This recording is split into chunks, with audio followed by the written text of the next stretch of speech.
বর্তমানে প্রচণ্ড গরমের মধ্যেও জামাই ষষ্ঠীতে কিন্তু ফ্রাইড টাইপের কিছু টেস্টি ডিশ আমরা বাড়িতেই বানিয়ে থাকি। কি বন্ধুরা, ঠিক বলেছি তো? বাই দ্য ওয়ে, আমি চন্দনা, আর আপনারা এখন দেখছেন চন্দনা রান্নাঘর। হ্যাঁ বন্ধুরা, আপনারা কিন্তু ঠিকই ভাবছেন, আর তাই আমি আপনাদের সাথে আজ শেয়ার করতে চলেছি জামাই ষষ্ঠী স্পেশাল দারুণ ক্রিস্পি ও টেস্টি লাচ্ছা পরোটা রেসিপি।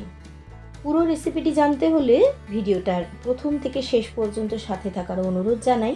তো চলুন আর বেশি কথা না বলে শুরু করি জামাই ষষ্ঠী স্পেশাল লাচ্ছা পরোটা। লাচ্ছা পরোটা বানানোর জন্য আমি একটা মিক্সিং বোল নিয়ে নিয়েছি। এবার এই বোলের মধ্যে অ্যাড করছি 2 কাপ মতো ময়দা। পরোটা আমি কতগুলো বানাবো তার উপর কিন্তু ডিপেন্ড করবে যে আমি কত কাপ ময়দা ইউজ করব। অবশ্যই এই ময়দা ছাড়াও মানে হাফ ময়দা ও হাফ আটা দিয়েও কিন্তু এই লাচ্ছা পরোটাটি বানানো যেতে পারে। দিচ্ছি স্বাদ অনুযায়ী লবণ আর সামান্য পরিমাণে চিনি। অবশ্যই আপনারা অল্প পরিমাণে চিনি দেওয়ারই চেষ্টা করবেন। 1 টেবিল চামচ মতো সাদা তেলও আমি ময়ম হিসেবে অ্যাড করে দিচ্ছি। অবশ্যই সাদা তেলের পরিবর্তে এই পর্যায়ে ঘিও ইউজ করা যেতে পারে, তবে আমি কিন্তু এখানে আজ সাদা তেল দিচ্ছি। এখন খুব ভালো করে শুকনো অবস্থাতে আমি একটুখানি মিক্স করে নিচ্ছি, আর মিক্স হয়ে গেলে আমি এই পর্যায়ে নিয়েছি 1 কাপ মতো হালকা গরম জল। জলটা খুব বেশি গরমও হবে না, আবার একেবারে ঠান্ডাও কিন্তু দেওয়া যাবে না। গরম জলটা দিলে ডোটা কিন্তু খুব সফট হবে। একবারে জলটা পুরোপুরি আমি দেবো না, অল্প অল্প করে বারে বারে অ্যাড করে জলটা দিয়ে আমি খুব ভালো করে মেখে নিচ্ছি। 3 থেকে 4 মিনিট সময় নিয়ে খুব ভালো করে মেখে আমি ডোটা একদম সফট করে নিচ্ছি। আর বেশ কিছুটা তেল, সাদা তেল আমি হাতের মধ্যে নিয়ে তারপর ডোটার গায়ে ভালোভাবে লাগিয়ে দিচ্ছি, আর একটুখানি আবারও মেখে নিচ্ছি। তারপর 10 থেকে 15 মিনিটের জন্য ডোটা ঢেকে আমি রেস্টে রেখে দিচ্ছি। এই পর্যায়ে অবশ্যই আপনারা ভেজা কাপড় দিয়েও ঢেকে দিতে পারেন ডোটা, যাতে করে ডোটার উপরটা খুব একটা বেশি শুকনো হয়ে না যায়। অন্যদিকে আমি একটা ছোট্ট বাটি নিয়েছি, আর তার মধ্যে এখন 1 টেবিল চামচ মতো সাদা তেল অ্যাড করে দিচ্ছি, আর 1 চামচ মতো কর্নফ্লাওয়ার অ্যাড করে দিচ্ছি। কর্নফ্লাওয়ারের পরিবর্তে অবশ্য এই পর্যায়ে ময়দাও ইউজ করা যেতে পারে। একটা চামচের সাহায্যে খুব ভালো করে এবার আমি মিক্স করে নিচ্ছি। পরবর্তী পর্যায়ে যা আমি ইউজ করব, এটা রেডি করে আমি এখন এক পাশে সরিয়ে রেখে দিচ্ছি। আমি এদিকে 15 মিনিট পর ফিরে এলাম, আর ডোটার ঢাকা খুলে দিলাম। আবারও 1-2 মিনিট ভালো করে এবার আমি মেখে নেব।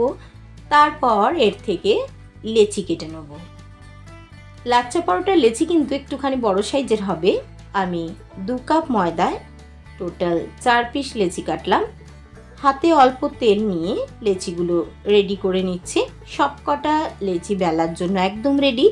লেচিগুলোতেও হাওয়া যাতে বেশি না লাগে সেদিকটা লক্ষ্য রাখা উচিত এবং ঢেকে রাখা উচিত।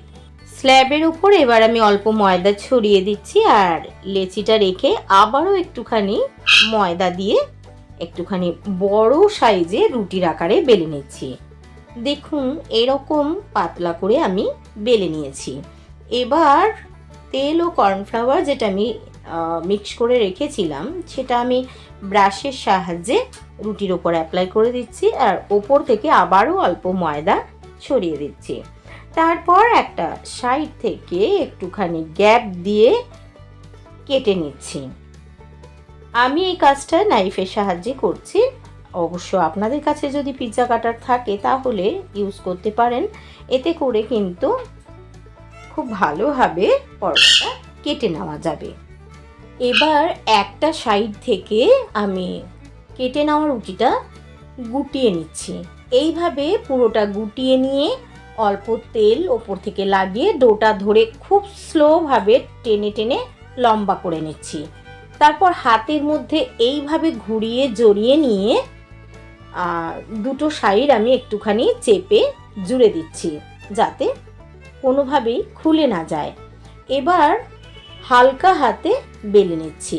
বেলনের সাহায্যে না বেলে হাত দিয়েও কিন্তু লাচ্চা পরোটা বেলা যেতে পারে। সবকটা পরোটা আমি বেলে নিয়েছি। লাস্ট স্টেপে আমি পরোটা ফ্রাই করব, তো সেই কারণে গ্যাস অন করে একটা ফ্রাই প্যান আমি বসিয়ে দিয়েছি। প্যানটা একটুখানি হালকা মতো গরম হলে একটা পরোটা এর মধ্যে দিয়ে দিচ্ছি। প্রথমে শুকনো অবস্থায় উল্টে পাল্টে পরোটাগুলো ফ্রাই করে নিচ্ছি। তারপর তেল বা ঘি অ্যাড করব। গ্যাসের ফ্লেমটা লো টু মিডিয়ামে করে দিয়েছি আর ব্রাশ দিয়ে এই পর্যায়ে আমি দারুণ ফ্লেভারের জন্য অল্প ঘি ব্রাশ করে নিচ্ছি। তার সাথে সাদা তেলও অ্যাড করে দিচ্ছি। ঘিটা শুধুমাত্র আমি ফ্লেভারের জন্য দিলাম। বেশ ভালোভাবে লাচ্ছা পরোটাটা ফ্রাই আমার হয়ে গেছে। আর পরোটার পার্টগুলো কিভাবে হালকাভাবে সেপারেট হয়ে যাচ্ছে সেটা বন্ধুরা দেখুন। এই পরোটাটা বানানোর পর বাকিগুলো আমি ঠিক একইভাবে ফ্রাই করে নেব। আপনারা এতক্ষণ দেখছিলেন চন্দনার রান্নাঘর। জামাই ষষ্ঠী স্পেশাল দারুণ ক্রিস্পি ও tasty fried dish lachha paratha আমার একদম সার্ভ করার জন্য রেডি হয়ে গেছে। আজ আমি চিকেনের সাথে সার্ভ করে দেখাচ্ছি।